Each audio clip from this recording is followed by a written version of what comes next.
डाक्तरंक आंदोलन जारी रहिबो पूर्व भली 2 घंटा ओपीडी बंद करिवे डाक्तर सरकार को एस्मा को बेखातिर ओडिशा सरकार एस्मा लगाइबा परे डाक्तर संघ तुरंत ऑनलाइन जरूरी बैठक डाकिथिला। एही बैठक रे निष्पत्ति होईछि जे आंदोलन जारी रहिबो। डाक्तरंक दाबी सहित कोनोसी सालिस हेबो नाही।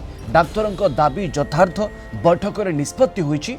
पूर्ववत सकाळ 9 टारू 11टा पर्यंत 2 घंटा ओपीडी बंद रहिबो। सेही भली एनएचएम कार्यक्रम को संपूर्ण बॉयकॉट करा जिवो। इमरजेंसी सेवा जारी रहिबो। आंदोलन बंद करने को गतकाली एस्मा लगाई राज्य सरकार।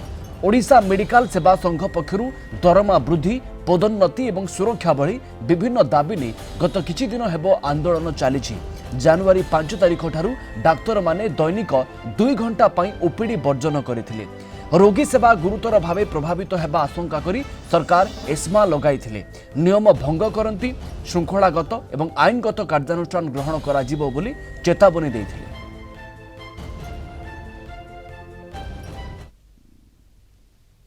आज सरकार एस्मा विज्ञप्ति प्रकाश कर एसेंशियल सर्विस मेंटेनेंस एक्ट आमे एसेंशियल सर्विस मेंटेन करूचु 24 घंटिया सेवा में जोगुचु जनता जनार्दन आमर इमरजेंसी सेवा जारी रही 24 घंटा ओपीडी सेवा मध्य जारी रही।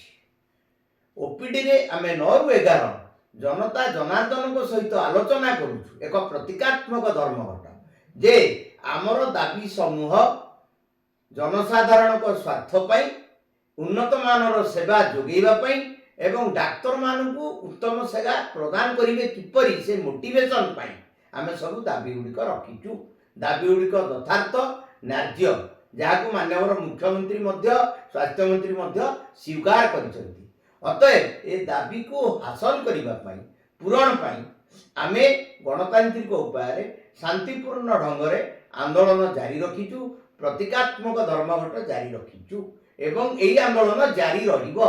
पैनिक करिवार किछि नाही, भयभीत होवार कोनोसी कारण नाही। एतिकी मु आपण मानन कहि रखुची जे ए व्यवस्था आमर स्वाभिमान रो प्रश्न मर्यादार प्रश्न ए लड़ाई आमे लोकंक पई करूचु एवं मोटिवेटेड सेवा पई करूचु। आम सीनियर रिपोर्टर अमीय रंजन सिंह आम सहित जोड़ी होती अधिक सूचना इस संपर्क में देवाई। अमीय डाक्तर संघ कहूँ जे पैनिक हबार नहीं, भयभीत हबार नहीं, डाक्तर दाबी सब यथार्थ एवं आंदोलन जारी रहिबो। ताहले एही अनुमान करा जिवो चिराचरित भाव में आज भी 9 टारू 11टा पर्यंत 2 घंटा ओपीडी सेवा प्रभावित हेबो।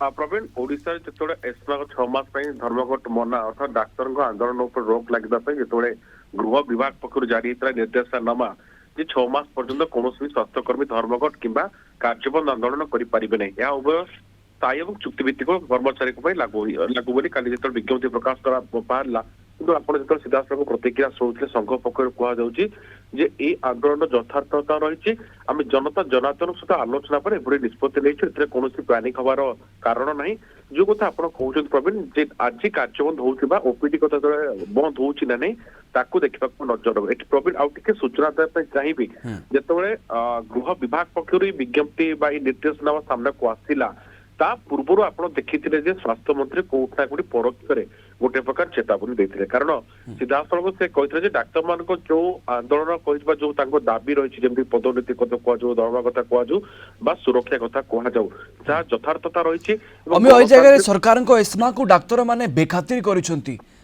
यार अर्थ होची परवर्ती पर्यायर सरकार आउ किछि विकल्प आगो को आनिबे जेमिति रोगी सेवा प्रभावित हेबो नाही।